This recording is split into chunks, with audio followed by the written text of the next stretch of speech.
के एक TV channel के एंकर हैं और ये इस वक्त एंकरिंग कर रही हैं और अभी कुछ सेकेंड्स बाद ही यहाँ पर एक मिसाइल इनके दफ्तर में गिरती है, जिसके बाद क्या होता है पहले आप वो देखिए। कुछ इस तरीके से हमला होता है और फिर टीवी एंकर अपनी जान बचाकर वहां से निकलती हैं। इसका जिक्र हम क्यों कर रहे हैं? इसलिए कर रहे हैं कि इसी न्यूज़ चैनल में काम करने वाले एक शख्स रवीश जैदी लखनऊ से हैं, बिल्डिंग का, जहां पर इनके बेटे रवीश हैं जो लखनऊ से आते हैं, वो वहां रिपोर्टिंग कर रहे हैं और यहीं उसी बिल्डिंग में अटैक हुआ था जहां पर वो महिला एंकर वहां से निकली थी। क्या करोगे? कहा डैडी मर जाना पसंद करेंगे, भागना पसंद नहीं करेंगे। मतलब वो भी वापस नहीं आना चाहते? हाँ, कहा मर जाना पसंद करेंगे, भागना पसंद नहीं करेंगे। ईरान और इजरायल के बीच में युद्ध जारी है। हाल ही में सोशल मीडिया पर एक वीडियो आया जहां पर ईरान के एक टीवी एंकर रिपोर्टिंग कर रही थी, उस वक्त एक बॉम्ब फेंका गया। क्या वीडियो था? ये वीडियो था जहां पर आप देखेंगे कि ईरान के एक टीवी चैनल के एंकर हैं और ये इस वक्त एंकरिंग कर रही हैं और अभी कुछ सेकेंड्स बाद ही यहाँ पर एक मिसाइल इनके दफ्तर में गिरती है, जिसके बाद क्या होता है पहले आप वो देखिए। कुछ इस तरीके से हमला होता है और फिर टीवी एंकर अपनी जान बचाकर वहां से निकलती हैं। इसका जिक्र हम क्यों कर रहे हैं? इसलिए कर रहे हैं कि इसी न्यूज़ चैनल में काम करने वाले एक शख्स रवीश जैदी लखनऊ से हैं। उनका परिवार हमारे साथ इस वक्त मौजूद है, उनसे हम बात करेंगे, समझेंगे। क्या नाम है आपका? मेरा नाम अमीर अब्बास जैदी। आप उनके पिताजी हैं? जी हाँ। अच्छा, ये जो वीडियो आप मैं महिला एंकर का दिखा रहा था, इसी न्यूज़ चैनल में वो काम कर रहे हैं? न्यूज़ चैनल में काम कर रहे हैं। जब आपने सबसे पहले, क्योंकि ये वायरल हुआ वीडियो, इस वीडियो को जब आपने देखा तब आपने संपर्क किया अपने बेटे से? जी, संपर्क करने क्या बात हुई? पहले संपर्क नहीं हो पा रहा था नेटवर्किंग से, फिर दूसरे के थ्रू जो लोकल टेलीफोन से उन्होंने संपर्क करके बताया कि आपके बेटा महफूज है। फिर उससे संपर्क करते रात में हमारे उसका संपर्क हुआ, बातचीत हुई। कहा डैडी बस 20 सेकंड पहले हम बिल्डिंग से निकले थे और तब तक बम्बार्डमेंट हो गया।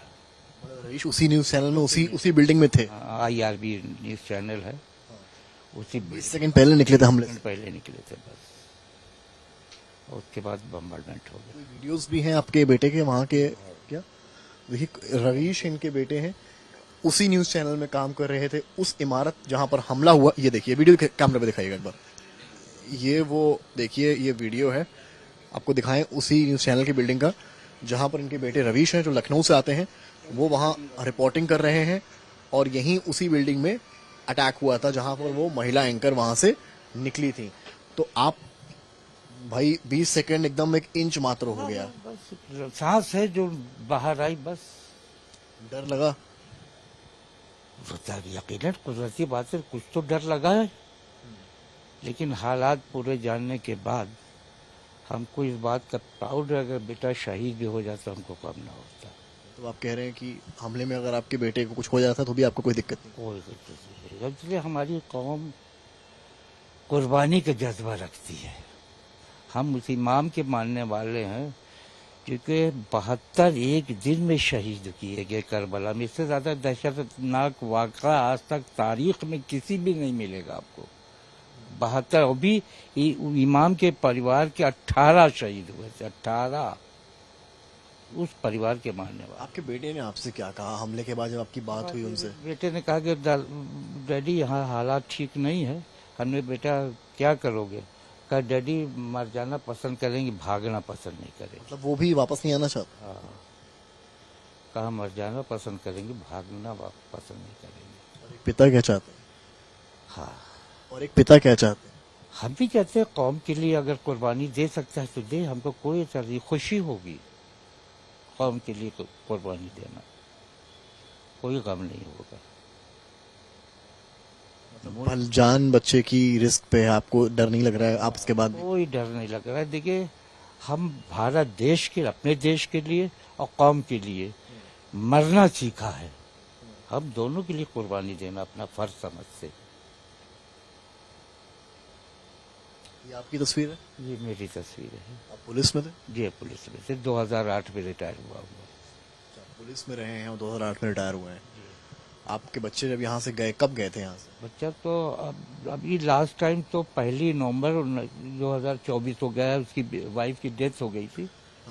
तो चहलम करके फिर वो 1 नवंबर को गया था वापस। लेकिन जिस बिल्डिंग में अटैक हो, आप समझिए कि कोई भी हो शख्स, डर लगेगा उसको कि 20 सेकंड पहले ये तो हमला। फितरत है, ये तो फितरत ह्यूमन नेचर है वो। हाँ, ह्यूमन नेचर। उन्होंने क्या शब्द कहे थे आपसे, आपको याद होगा? कॉल जब आपकी हुई, बात हुई हमले के तुरंत बाद, हमने के बात हुई, कहा डैडी अल्लाह को मंजूर नहीं था मेरी मौत, जिंदगी थी, इसलिए मैं 20 सेकंड पहले निकल आया था, ये उसने कहा था। जी। शहादत मेरी मुकद्दर में शायद नहीं थी अभी, वरना मैं भी शहीद हो जाता, ये उसके जुमले थे। मतलब उन्हें ये डर नहीं था कि वो वापस आए या भारत आए? बहरहाल घर से हर इंसान को मोहब्बत होती है, अपनों से हर इंसान को मोहब्बत होती है, और हर आदमी चाहता है कि हम अपने परिवार के साथ, अपने घर वालों के साथ में जाके रहें और बैठें, खुश हों। लेकिन चूंकि इस वक्त जो पूरी दुनिया के हालात हैं, आज आप देखें कि पूरी दुनिया के अंदर एक कोहराम मचा हुआ है, हजारों टन बारूद अब तक दुनिया में विस्फोट किया जा चुका है। अभी हिंदुस्तान के ऊपर जब पाकिस्तानी के आतंकवादियों ने अटैक किया और हिंदुस्तान की आर्मी ने घुस के पाकिस्तान में मारना शुरू किया, तो फौरन ही अमेरिका के जो ट्रम्प साहब हैं, उन्होंने फौरन उस युद्ध को रुकवा दिया, सरेंडर करवा दिया साहब कि नहीं, जंग करना अच्छी बात नहीं है। चलिए अच्छी बात है, हमने मान लिया आपकी कि जंग करना अच्छी बात नहीं, बेगुनाह मारे जा रहे हैं। लेकिन ये बताइए, 1 साल से ऊपर हो गया, फिलिस्तीन के ऊपर मजलूमों की हत्या हो रही है, आज आपने हजारों टन बारूद फेंक दिया, अब ये कौन सी जंग करना अच्छी बात है आपकी? ये दो तरफा की रणनीति, ये जालिम हुकूमतें, ये जुल्म की जो अलंबरदार हैं, हम लोगों ने हमेशा जुल्म के खिलाफ लड़ने की आवाज़ बुलंद की, हम लोग घुट्टी पिलाया गया है। चाहे वो जालिम हमारा सगा भाई क्यों ना हो, सगा भाई हमारा बेटा क्यों ना हो, अगर वो अत्याचारी है, वो जालिम है, हम उसके विरोध में होंगे। और मजलूम जिस पर अत्याचार हो रहा है, वो हमारा गैर क्यों ना हो, किसी दूसरे धर्म का क्यों ना हो, हम उसके समर्थन में खड़े नजर आएंगे। हम कभी जालिम के समर्थन में खड़े नजर नहीं आएंगे। आप टच में, आप बताइए जरा क्या बातचीत हुई आपकी? बताइए, बैठिए आगे। इनकी जो है बातचीत हो रही है, क्या बातचीत हुई आपकी उनसे? नहीं, उनसे बातचीत हुई थी। जब उस टाइम हमला हुआ तो हम लोग ने उनसे राब्ता करने की कोशिश करी, लेकिन नहीं हो पा रहा था, क्योंकि वहाँ पे शायद नेट बंद हो गया था, तो राब्ता नहीं हो पा रहा था। उसके बाद फिर दूसरे से फ़ोन कराया गया, वहीं के लोकल से किसी से बात हुई, उनसे फ़ोन कराया तो उनका फ़ोन आया कि महफूज हैं। फिर इन्होंने किसी तरीके से अपना नेट ज्वाइन करके वहाँ से कांटेक्ट किया और बताया कि जो है हम वहीं पे थे, करीबी में, जिस वक्त ये हादसा हुआ है। और हम क्या बताएं निहाल भाई, मेरी किस्मत में शहादत नहीं थी, तो इसलिए हम बच गए। मतलब उन्हें खौफ नहीं है, डर नहीं है? ना, कोई खौफ नहीं उसको। और बल्कि हमने उससे कहा भी, इन लोगों ने कहा कि अगर ना हो तो तुम चले आओ, तो कहने लगा कि नहीं, हम अपना फर्ज छोड़ के कैसे चले आएंगे, यहाँ पे इतने लोग मारे जा रहे हैं, तो हम कोई अकेले मेरी जान थोड़ी है, और हम ये मेरा फर्ज है, इसको हम छोड़ के कैसे चले आएंगे, हम जहाँ पे काम कर रहे हैं, इस वक्त मेरी जरूरत है, उनको छोड़ के कैसे चले आएंगे। तो हमने कहा बेहतर है तुम्हारी सोच जो है। आप लोग क्या चाहते हैं एक परिवार के तौर पर? परिवार अपना फर्ज निभाए, वो अकेले नहीं, हमारे लिए भाई है मेरे भाई। वो शहीद, जैसे हजारों लोग शहीद हो रहे हैं भाई, गाजा में 20,000 मासूम बच्चे मार दिए गए भाई, उनकी अगर हिमायत में वो उनका फोन आ गया है, वीडियो कॉल है। हाँ, वीडियो कॉल। रुकिए मैं उठा देता हूँ। नहीं, नॉर्मल कॉल है। हाँ, नॉर्मल कॉल। एक हाँ मिनट, बेटा रवीश, हेलो स्पीकर पे ले लेता हूँ। हेलो। हाँ बेटा रवीश, बताओ क्या देखिए, रवि जो है उनका कॉल उनके पिता के पास अभी अभी आया है। मैं स्पीकर पे कॉल ले लेता हूँ एक बार। ले ले। जी 1 मिनट रुक जाओ बेटा, 1 सेकंड रुक जाओ।